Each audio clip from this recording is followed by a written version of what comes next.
So ayun, may Gundam yung kaibigan ko. Isa 'tong, Launcher Strike ay sorry, Sword and Launcher Strike, Gundam. Painted siya, pinintirahan siya ng Bosny at kaya siya naging reddish na color at ita-try natin ibalik sa dati niyang color.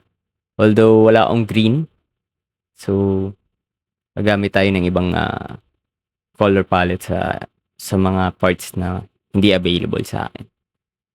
Simulan na natin.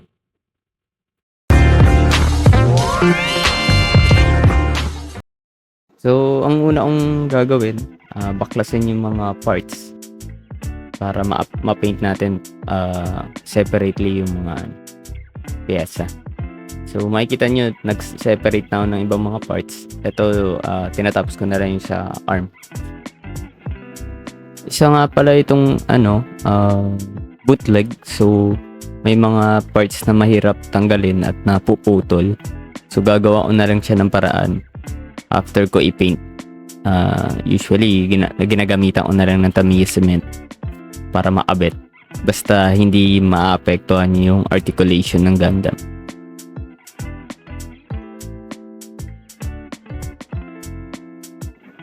So, ngayong separated na yung mga parts, ang gagawin ko naman, ipaplano ko yung mga colors para hindi ako malito mamaya pag nag-paint na. Kiniklip ko na kasi sila by division, depende sa color nila. Para sunod-sunod na lang yung paglagay ko ng kulay sa airbrush. Isa rin tong way para mas malapit kong makopya yung original na color ng Gundam.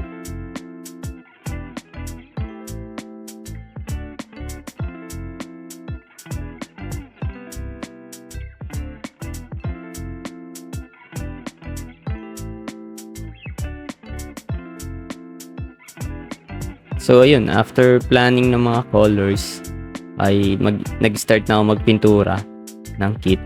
So dito minadali ko siya.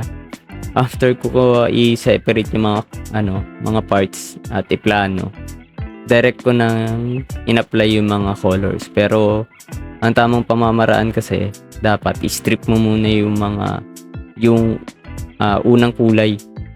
Kasi 'di ba yung pula? Mas maganda i-strip mo siya, tanggalin mo yung pintura na na-apply mo at saka maglagay ng bagong kulay. So hindi ko siya ginawa kasi hindi naman tayo babayaran ng ating kaibigan. At mahal rin bumili ng paint stripper para sa kit. Kasi hindi pwedeng thinner na ordinary yung gagamitin natin kasi plastic siya. At masisira yung plastic pag binabad mo siya ng matagal sa thinner. Nagka-problema ako sa pag-paint ng gold. Kung mapapansin nyo, namuti. Muti siya. Hindi siya ganun ka-metallic yung ibang parts na napinturahan ko. Dahil usually ito, malamig yung temperature ng environment. Maulan kasi to nung nag-paint ako. So, uulitin ko na lang yan pag maaraw na yung araw na dito sa location. Ayun, so maganda na yung panahon, nakapag-resume na ako ng pagpipaint. And mapapansin nyo na, nabuo ko na nga yung paa tsaka yung lower body ng Gundam. Sinisimula ko na rin yung katawan. So medyo mahirap lang siya kasi dahil nga ito ay bootleg, ang dami niyang fittings na mahirap ipasok. So ginagawa ko na lang ng paraan. Minsan nga binabali ko na lang siya. Tapos nilalagay ko yung unang Tamiya cement para mag-fit. Lalo na nung nag-paint kasi kumapal rin yung parts yung ibang parts. Ang hirap na niya ipasok sa mga mga fittings. Although hindi naman maapektuhan yung mga articulation ng Gundam.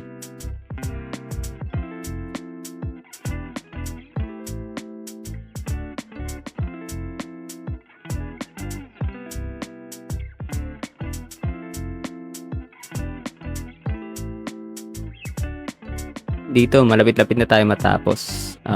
Nalagay ko na rin yung top coat. So wala akong flat na color, so ginamit ko na lang yung gloss na top coat. Kung mapapansin nyo, merong parts na medyo nag-fade yung white.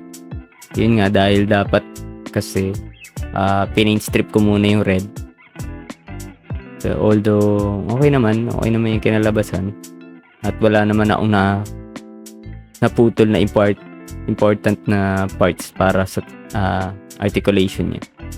So, binuo ko na yung launcher strike niya. May mga ibang parts nga rin na missing. So, pero hindi naman ganun kahalata sa Gundam.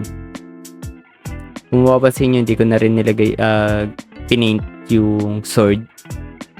Sinabi ko na rin sa kaibigan ko. Kasi hindi rin naman niya may post ng maayos. Lalo na wala siyang stand.